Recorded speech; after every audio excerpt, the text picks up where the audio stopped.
বন্ধুরা, আজকে দুটো ঘটনা পুরো বাংলাদেশ উত্তাল, পুরো দেশেই এগুলো নিয়ে আলোচনা হচ্ছে। সমস্ত ইউটিউব কন্টেন্ট ক্রিয়েটাররা বা অ্যানালিস্ট যারা আছেন বা টেলিভিশনের যে সমস্ত চ্যানেল আছেন, টক শোতে দুটো বিষয় নিয়ে আলোচনা।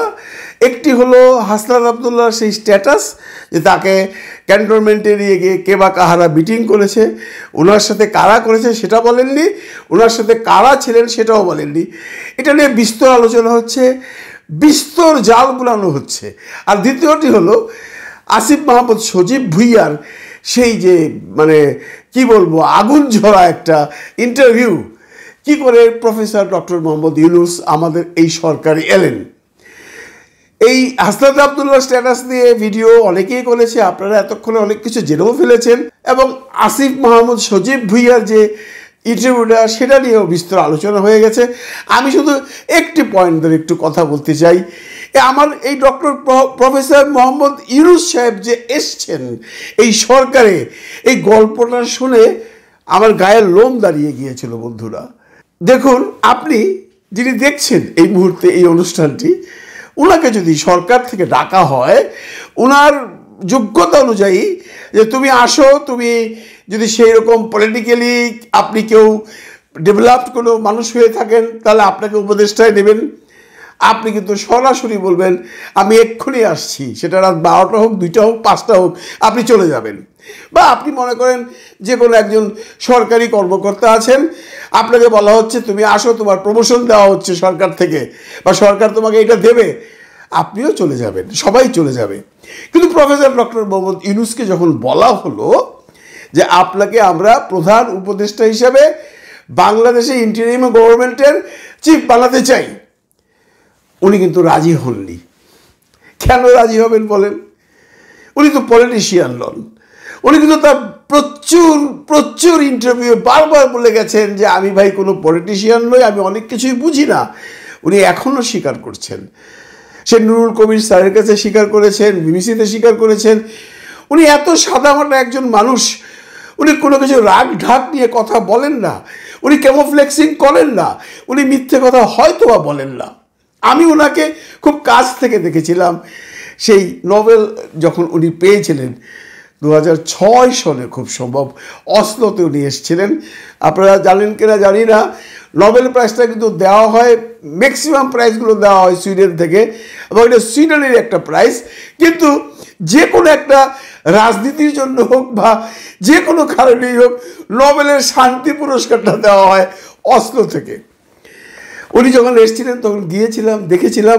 আমরা তো নোবেলের ভিতরে ঢুকতে পারিনি, কারণ ওখানে তো সমস্ত ডিস্টিংগুইশড গেস্টরা যায়, আমরা বাইরে ছিলাম। তারপর ইউনূস স্যার আমাদের এই বাঙালি সেই যে কমিউনিটি আছে তাদের সাথে একটা মিটিংও করেছিলেন, খুব কাছ থেকে ওনাকে দেখেছি। আমার কাছে খুব ভালো লেগেছিল। আমি তখন থেকেই তার ফ্যান। আমার কিছু ছবিও ছিল, কিন্তু এই মুহূর্তে নেই, থাকলে হয়তো দিতে পারতাম। অনেকে এই সমস্ত ছবি দিয়ে অনেক কিছু করছেন, আমার কাছে ছবি নেই। আমি গিয়েছিলাম, আমি ওনাকে খুব কাছ থেকে দেখেছি, কথাবার্তা শুনেছি, খুব ভালো লেগেছিল। তখনই সেই চ্যাপ্টারটা আলাদা। তো ইউনূস সাহেবকে যখন বলা হলো যে আপনি চলে আসুন, আপনাকে স্যার আমরা আমাদের প্রধান উপদেষ্টা বানাতে চাচ্ছি, উনি রাজি হলেন না। উনি বললেন না, দেখো আমি তো এইসবের মধ্যে নেই, তোমরা আমার চেয়ে বেটার কাউকে দেখো, অমুকের সাথে কথা বলো, তোমরা চেষ্টা করো। উনি কিন্তু প্রথম 2 দিন কথাই বলেননি। উনি এই আসিফ মাহমুদ সজীব ভুইয়া প্রথম 2 দিন কথা বলেছেন তার সেক্রেটারির সাথে। উনি তখন ফ্রান্সে ছিলেন, আপনারা জানেন। তারপর উনি যখন অপারেশনে যাচ্ছেন 5 তারিখে খুব সম্ভব বা 6 তারিখে, যখন পতিত প্রধানমন্ত্রী চলে গেছেন, তখন যখন তার সাথে কথা বলেছিল ডিরেক্ট এই আসিফ মাহমুদ সজীব ভুইয়া চ্যানেল 24-এর অফিসে বসে লাউড স্পিকারে, সেখানে নাহিদ ইসলামও ছিল, আরও কয়েকজন ছিলেন। তখন উনি অপারেশনের টেবিলে যাচ্ছেন। একটা মানুষ যখন অপারেশনের টেবিলে যায় তখন তার চিন্তা থাকে আমি একটা অপারেশনে যাচ্ছি, তার দুশ্চিন্তাটা বা তার ভাবনাটা ওখানটাই থাকে। উনি ওই সময়ও ওদের সাথে কথা বলেছেন এবং বলেছেন দেখি।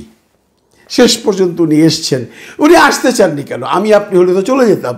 উনি আসতে চাননি এই জন্য বন্ধুরা, যে প্রফেসর ডক্টর মোহাম্মদ ইউনূসের যদি আপনি জীবন কাহিনী দেখেন তাহলে আপনি নিজেই বলবেন ওনার মতো একটা ভালো মানুষ, ওনার মতো একটা জ্ঞানী মানুষ, ওনার মতো একটা প্রজ্ঞান্ত মানুষ এখানে আসবেন কেন?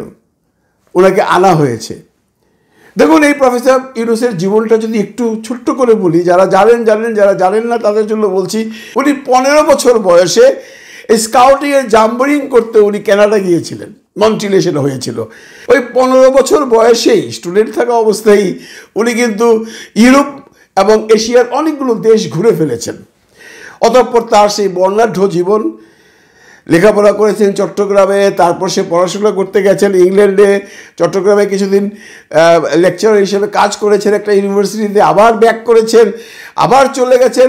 স্বাধীনতা যুদ্ধের সময় উনি আমেরিকাতে ছিলেন এবং উনি ওখানে বিরাট ভূমিকা রেখেছিলেন, আপনারা সবাই সেটা জানেন। অতঃপর উনি দেশে এসছেন। দেশে এসে 74-এর দুর্ভিক্ষের পর ওনার মাথায় ঢুকলো যে I have to do something for my countries, the poor people, এই গরিব মানুষের জন্য আমার কিছু করতে হবে। তখনই উনি এই গ্রামীণ ব্যাংক এই প্রজেক্টটায় গেলেন।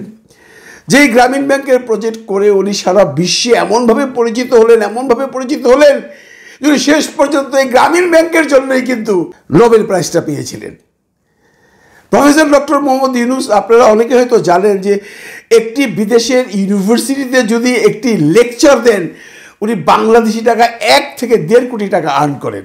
যেতে পারেন না, উনি জানো না 10টা ইউনিভার্সিটি চাইলে একটা ইউনিভার্সিটিতে উনি টাইম দেন।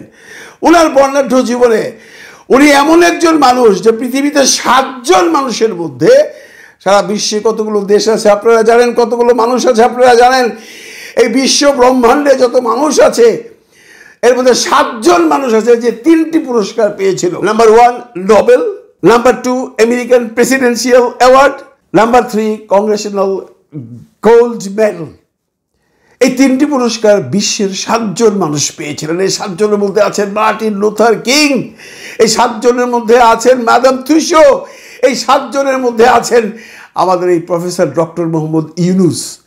ইউনূস সোশ্যাল বিজনেস সেন্টার নামে পৃথিবীতে প্রায় 160টি বিজনেস সেন্টার আছে বিভিন্ন ইউনিভার্সিটিতে। প্রফেসর ডক্টর ইউনূসের নামে জাপানের হায়ার স্টাডিজে, মানে স্কুলের হায়ার স্কেলের স্টুডেন্টদের জন্য একটি চ্যাপ্টার আছে যেটার সাবজেক্ট হল professor doctor Mohammad Yunus, what he did, what he do. কি বলবেন এই লোকটার সম্পর্কে? এত জ্ঞানী, এত গুণী, এত জ্ঞানী, এত প্রজ্ঞাওয়ালা একজন মানুষ যখন আমাদের দেশের প্রধান উপদেষ্টা হন তখন গর্বে আমাদের বুক ফুলে যায়। আমরা তখন একটা কথাই ভেবেছি যে প্রফেসর ডক্টর মোহাম্মদ ইউনূস ব্যতীত যদি অন্য কোনো মানুষ ওই সময় আমাদের দেশের প্রধান উপদেষ্টা হতো তাহলে আজকে যে দেশের অবস্থা সেটা থাকতো না। কোনো অবস্থাতেই কোনো উপদেষ্টায় এই যে অরাজকতার মধ্যে দেশটাকে শাসন করা সম্ভব ছিল না, সম্ভব হয়েছে শুধুমাত্র প্রফেসর ডক্টর ইউনূসের জন্য। আর আজকে আমরা সেই লোকটিকে নিয়ে হাসাহাসি করছি। দোহাই লাগে, আপনারা তাকে ডেকে এনেছেন, তাকে কেন চাপে ফেলছেন? আপনারা আওয়ামী লীগকে যদি বন্ধ করতে চান, মানে ব্যান্ড করতে চান, উনি তো বলেই দিয়েছেন উনি করতে পারবেন না। এখন যদি সমস্ত দল মিলে, পুরো দেশ মিলে, পুরো জনগণ মিলে দাবি করে তখনই উনি এটা করবেন। উনি ওনার নিজের কাঁধে এই দায়িত্বটা নেবেন না। ভাই, আপনারা কেন বুঝতে পারেন না যে professor doctor Mohammad Yunus Nobel প্রাপ্ত একজন মানুষ। বিশ্বে যদি 7 জন থেকে 10 জন মানুষকে ধরেন তার মধ্যে উনি একজন। উনি কি করে একটা দলকে বন্ধ করে দিবেন? কারণ উনি কোনো কন্ট্রোভার্সিতে যেতে চান না এবং উনি কন্ট্রোভার্সিতে যেতে চাচ্ছিলেন না বলে উনি আমাদের প্রধান উপদেষ্টা হতে চাননি। আমরা ভাগ্যবান উনি এসেছিলেন, উনি এসে ওই সময় দেশটাকে ধরেছেন। এখন উনাকে নিয়ে একটা গ্রুপ পলিটিক্স করছে। কারা করছে আপনারা জানেন। আমাদের কথা হলো এই ভদ্রলোক তো এইসব ঝামেলায় আসতে চায় নাই ভাই। অনেকেই বলেন ইউনূস ক্ষমতা ছাড়বে না। উনি ক্ষমতার লোভী নন, উনার পয়সার অভাব নেই। আপনারা জানলে আশ্চর্য হয়ে যাবেন, গ্রামীণ ব্যাংকের যে প্রফিট হয় সেখান থেকে উনি পয়সা নেন না, উনি শুধু একটা বেতন নেন, একটা কর্মচারী হিসেবে বেতন নেন।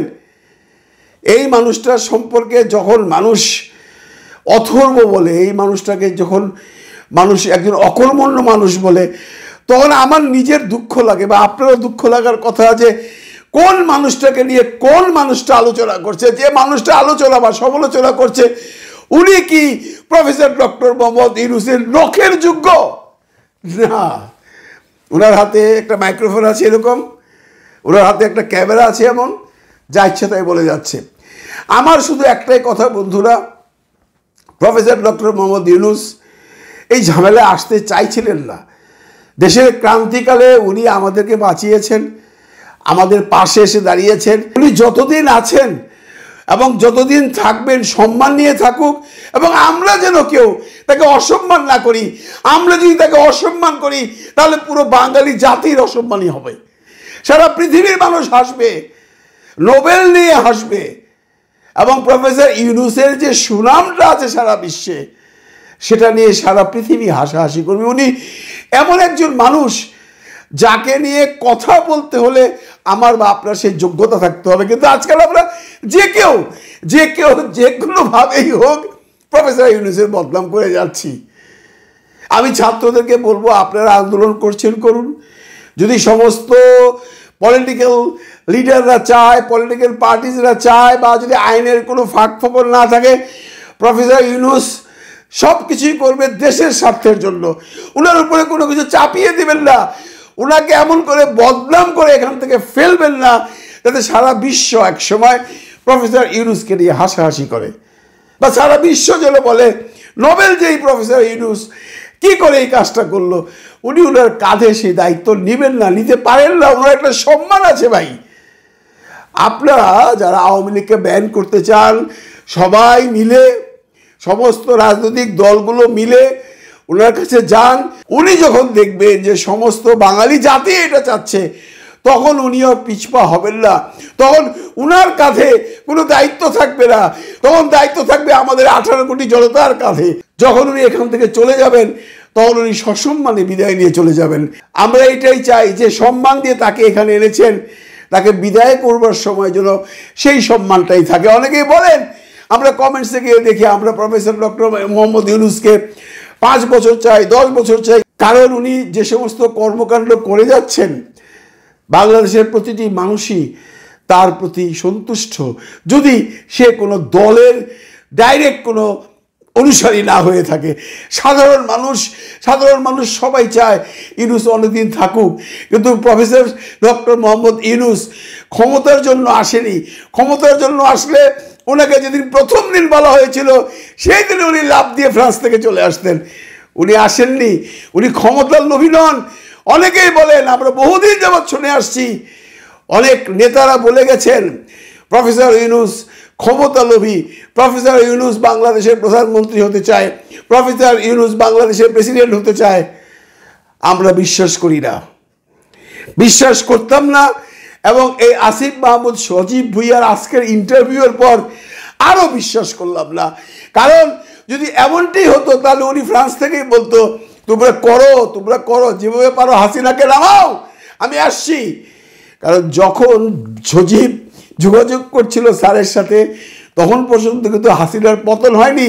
সজীব নিজেই বলছে, আসিফ মাহমুদ সজীব নিজেই বলছে যে আমরা নিজেও জানতাম না কবে পতন হবে। আমরা আগে থেকেই স্যারের সাথে আলোচনা করছিলাম। স্যারের যদি কোনো লোভ থাকতো, স্যার তখন থেকেই বলতো আমি আছি তোমাদের পিছনে, ওকে আগে খেদাও, আমি আছি। না, হাসিনা যখন রাষ্ট্র ক্ষমতায় ছিল, তখন তাকে যখন প্রপোজাল দেওয়া হয়েছে, যখন দেশে গণ্ডগোল চলছে, উনি সরাসরি বলেছেন, ভাই আমি এসবের মধ্যে নাই, আমি পলিটিক্স বুঝি না।